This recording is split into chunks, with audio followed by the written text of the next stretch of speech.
এটা পথৰ বাবে জিয়াটো ভুগিবলগীয়া হৈছে বোকাখাটৰ উত্তৰ মহুৰা গাঁও পঞ্চায়তৰ অন্তৰ্গত কেইবাখনো গাঁৱৰ ৰাইজে, যাৰ বাবে পথৰ ওপৰত প্ৰতিবাদ সাব্যস্ত কৰিবলগা বাধ্য হৈছে গাঁওবাসীয়ে।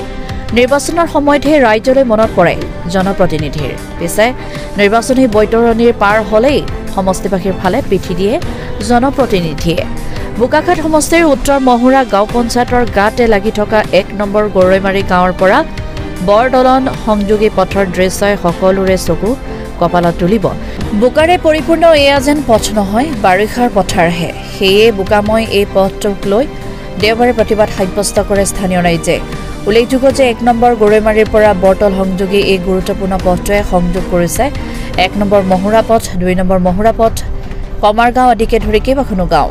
কেইবাখনো গাঁৱৰ ৰাইজৰ যাতায়াতৰ একমাত্ৰ মাধ্যম এই পথছোৱাৰ আজিৰ তাৰিখত অতি শোচনীয় অৱস্থা।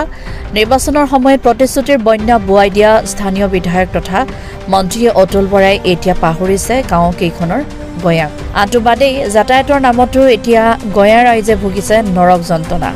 স্কুলীয়া ছাত্ৰ ছাত্ৰীৰ পৰা ৰোগী প্ৰসূতি তথা আন পথচাৰীলৈকে সকলোৱে পাৰ হ'ব লাগে বোকাময় পথেৰে।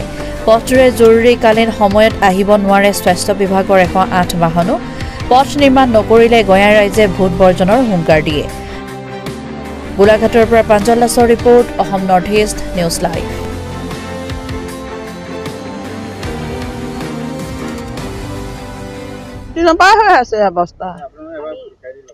ৰাস্তাটো আপোনালোকে উন্নয়ন হোৱাটো বিচাৰে নে? বিচাৰো আকৌ। মন্ত্ৰীক আপোনালোকে অনুৰোধ জনাইছে? জনাই আমাৰ মানুহবোৰে বহুতে হেৰি কৰিলে, আকৌ কোনেও এতিয়া আজিলৈকে হেৰি দিয়া নাই।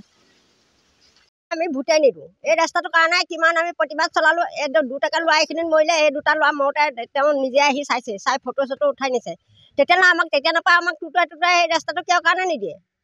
তেতিয়া ভোট বিচাৰিলে কেলে দিমগে? নিদিওঁ ভোট। এতিয়া অহা নাই।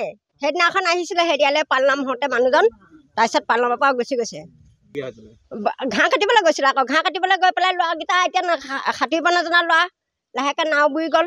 বুৰি গ'লত ল'ৰাকেইটা উঠিব নোৱাৰিলে লাহেকৈ ল'ৰাকেইটা মৰি গ'ল। যদি লগালগ গাড়ী পালেহেঁতেন, গাড়ী পোৱা হ'লে ল'ৰাকেইটা বাচি গ'লহেঁতেন। এইটো ৰাস্তাত গাড়ীয়ে নাহে, পানী কেনেকৈ আহিব গাড়ী? অঁ আহে। এতিয়া এই ৰাস্তাটো দেখি বাৰিষা ছিজনত নাহিলে নহয়, একদম কেজু কৰি মাতিছোঁ, মতালে লোৱা পানী গ'ল। হয়, ভাৰতবৰ্ষৰ চতুৰ্থ স্তম্ভৰ সমূহ কৰ্মকৰ্তা বৃন্দলৈ আন্তৰিক শুভেচ্ছা জ্ঞাপন কৰিছোঁ আমাৰ এই ১ নং গৰৈমাৰী অনুসূচিত জাতিৰ তৰফৰ পৰা। যিহেতু আমি বহুত দিনৰ পৰা, যিহেতু আজি ২১ শতিকালৈকে আমাৰ এই গাঁৱৰ যিটো সতীৰাধিকা পথ আজিলৈকে পকা ৰাস্তা এখন আমি দেখা পোৱা নগ'ল। কিন্তু আমাৰ ভিতৰুৱা যিবিলাক অঞ্চল, ইয়াৰ পৰা প্ৰায় ১২-১৪ কিলোমিটাৰ ভিতৰত যিসকল অঞ্চল আছে, আপোনালোকে পকী ৰাস্তা দেখিলে ইমানেই মনটো ভাল লাগি যাব। যিহেতু আমি কেইবাবাৰো মাননীয় বিধায়ক মহোদয়ক আমি আবেদন নিবেদন জনাইছিলোঁ, আৰু লগতে আমি বিভাগীয় PWD ডিপাৰ্টমেণ্টকো আমি এই বিষয়ে জনোৱা হৈছিল। কিন্তু তেখেতসকলে এই ৰাস্তাটোৰ ওপৰত কোনো কমেণ্ট এটা আমাক নিদিলে। বিগত বছৰত আমাৰ 2জন ল'ৰা এই ৰাস্তাটোতে ঘাঁহ কাটিবলৈ গৈ মৃত্যুমুখত পৰিল। কিন্তু সেই ল'ৰা দুটা যিহেতু মৰাৰ মূলতে হৈছে আমাৰ এই ১ নং গৰৈমাৰী গাঁৱত পানীৰ হোৱাৰ কাৰণে। যদি আমাৰ ৰাস্তাটো ওখ হ'লেহেঁতেন নিশ্চয় আমাৰ সেই ল'ৰা দুজন মৰিবলৈ নাপালেহেঁতেন। বৰঞ্চ যদি আমি এম্বুলেঞ্চ এখন বিচাৰি ধৰক সেই সময়ত যদি আমি পালোহেঁতেন, নিশ্চয় ল'ৰা দুটা বাচিলেহেঁতেন। কিন্তু কেইবাবাৰো আমাৰ মাননীয় মন্ত্ৰী মহোদয়ক আমি এই বিষয়ে জনাইছিলোঁ। তেখেতে কিন্তু কোনো আমাক কয় বোলে আপোনালোকৰ ৰাস্তাটো বনাই দিম, কিন্তু আজি পৰ্যন্তলৈকে ২১ শতিকালৈকে আজি আমি পাৰোঁ এই ৫০০-৬০০ ঘৰ অনুসূচিত জাতিৰ মানুহ আমি ইয়াত বসবাস কৰি আছোঁ, কিন্তু আজিলৈকে আমি দেখা পোৱা নগ'ল। সেয়েহে বিধায়ক মহোদয়ক কৰজোৰে অনুৰোধ কৰিছোঁ, তেখেতে যাতে অনতি পলমে নিৰ্বাচনৰ আগত আমাক যাতে ৰাস্তাটো সম্পূৰ্ণভাৱে কৰি দিয়ে, এই তেখেতৰ ওচৰত প্ৰাৰ্থনা জনাইছোঁ। যিহেতু আমি ৫/১/২০২৫ আমি এখন কৃষিমন্ত্ৰী অতুল বৰা ডাঙৰীয়াক এখন আমি স্মাৰক পত্ৰ দিয়া হৈছিলে, তাৰ বাবে PWD দিয়া হৈছিলে। এইখন পত্ৰ ১ নং গৰৈমাৰী বৰতল সংযোগী পথ এইটো আই সতীৰাধিকাৰ পথ বুলি আচলতে নামাকৰণ কৰা হৈছে।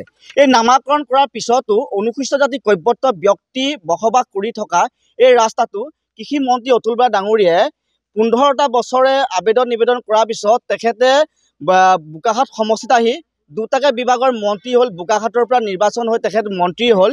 এই মন্ত্ৰীগৰাকীয়ে 10টা বছৰ কাৰ্যকালতো তেখেতে অতিক্ৰম কৰিব হ'ল 10টা বছৰ, কিন্তু আজি পৰ্যন্তলৈকে আই সতীৰাধিকাৰ এই পথটি কিয় আজিলৈকে নবনালে?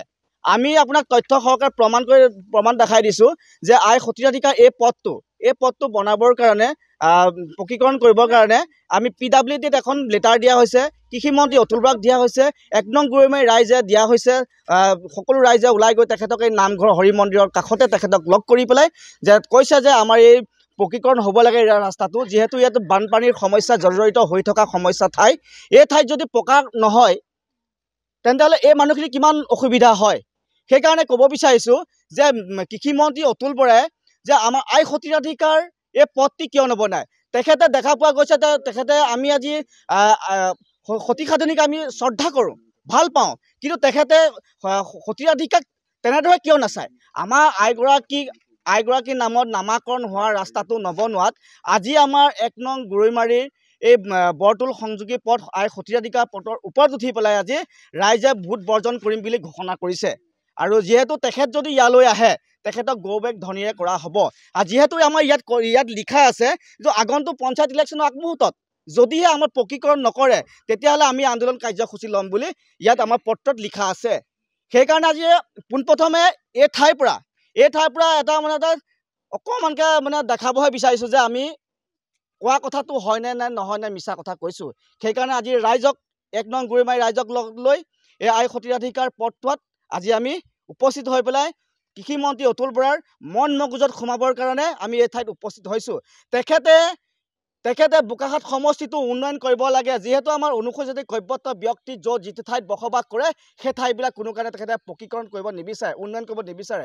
কিন্তু তেখেতে এই ৰাস্তাটোত এই 2 কিলোমিটাৰ ৰাস্তাটো কিয় বনাব তেখেতে নিবিচাৰাৰ কাৰণ কি? তেখেতৰ ফাণ্ডৰ বনাব পাৰে, তেখেতৰ ফাণ্ডে নবনাই। PWD এটা ডিপাৰ্টমেণ্ট আছে, ডিপাৰ্টমেণ্টক কৈ পেলাই এইটো ৰাস্তা বনাব পাৰে, এষ্টিমেটত ধৰিব পাৰে, তেখেতে কিয় নকৰে? আচলতে তেখেতে আমাৰ অনুসূচিত ব্যক্তিক আমাৰ কৈৱৰ্ত ব্যক্তিসকলক তেখেতে বেয়া দৃষ্টিৰে চায় আৰু বেয়া মানসিকতাৰে চাই কাৰণে আমাৰ এই ৰাস্তাটো হোৱা নাই। বিগত বানপানীৰ সময়ত 2টাকৈ শিশু মৃত্যু হ'ল জুলাই মাহত। তেখেতে ইয়ালৈ আহি 2টি পৰিয়ালৰ ঘৰত উপস্থিত হৈ পেলাই তেখেতে নিজে কৈছে এই ৰাস্তাটো বনাম। কিন্তু আজি এবছৰ হ'ব হ'ল, আজি মে' মাহ সোমাব, 2 দিনৰ পিছত মে' মাহ সোমাব, ইলেকশ্যন পাবই হ'ল, আজিলৈকে ৰাস্তাটো কিয় নবনোৱাৰ কাৰণ কি? তেখেতে আমাৰ ব্যক্তিবিলাকক আমাৰ মানুহখিনিক মাহিৰা দৃষ্টিৰে চায়। সেইকাৰণে মই এটাই অনুৰোধ জনাইছোঁ, বাৰে অনুৰোধ জনাইছোঁ, এতিয়া অনুৰোধ জনা আমাৰ সময় নাই। আপোনালোকে চাব আমি এই যি ঠাইত উপস্থিত আছোঁ তাৰ কাষতে আমাৰ গেলাবিল নদীখন আছে। এই গেলাবিল নদীখনত আমাৰ মানুহ কিমানৰ ভেটি গুচি গ'ল নদীৰ বুকুত, কিন্তু আজিলৈকে জিঅ' বেগ দিব নহ'ল। কিয় জিঅ' বেগ নিদিলে? কিন্তু এটাৰ সময়ত জিঅ' বেগ দিছিলে, তাতো 2 নম্বৰ হৈছে বুলি আমাৰ ওচৰত তথ্য সহকাৰে আমি প্ৰমাণ দেখাব পাৰোঁ। এজন ব্যক্তিয়ে তাতো টকা পইচা হৰলুকি কৰি খালে, কিন্তু ইয়াৰ ওপৰত কিয় বিহিত ব্যৱস্থা নল'লে আজিলৈকে নোলোৱাৰ কাৰণ কি? আমি দেৰগাঁৱৰ পৰা আমি গেলাবিল নদীখনৰ যিটো আমাৰ অনুসূচিত ব্যক্তিসকল উপস্থিত আছে সেই ঠাইবিলাকত, সেই ঠাইত গৰাখহনীয়াত সমস্যাটো ৰোধ কৰিবলৈ কাৰণে কোনো হেৰি নহ'লে, কিন্তু আমি আন্দোলন কৰিলে, প্ৰতিবাদ কৰিলে, আমি যদি এনেকৈ আপোনালোকৰ সংবাদ মাধ্যমত প্ৰচাৰ কৰোঁ, তেখেতলোকে সংবাদ মাধ্যমত প্ৰচাৰ কৰিছে বুলি প্ৰচাৰ কৰাৰ কাৰণে তেখেতলোকে নকৰে, ৰাস্তা নকৰোঁ বুলি কয়। কেনেকুৱা মানসিকতা ব্যক্তি? এই ব্যক্তিজনে বেলেগ এখন ঠাইৰ পৰা আহি এইখন ঠাইত বসবাস কৰি ঘৰ দুৱাৰ বনাই স্থায়ী বাসিন্দা হৈছে, কিন্তু স্থায়ী বাসিন্দা হোৱাৰ পিছতো নিজৰ সমষ্টিটো উন্নয়ন কৰিব বিচৰা নাই। মই এটাই কথা বাৰে ক'বলৈ গৈছোঁ,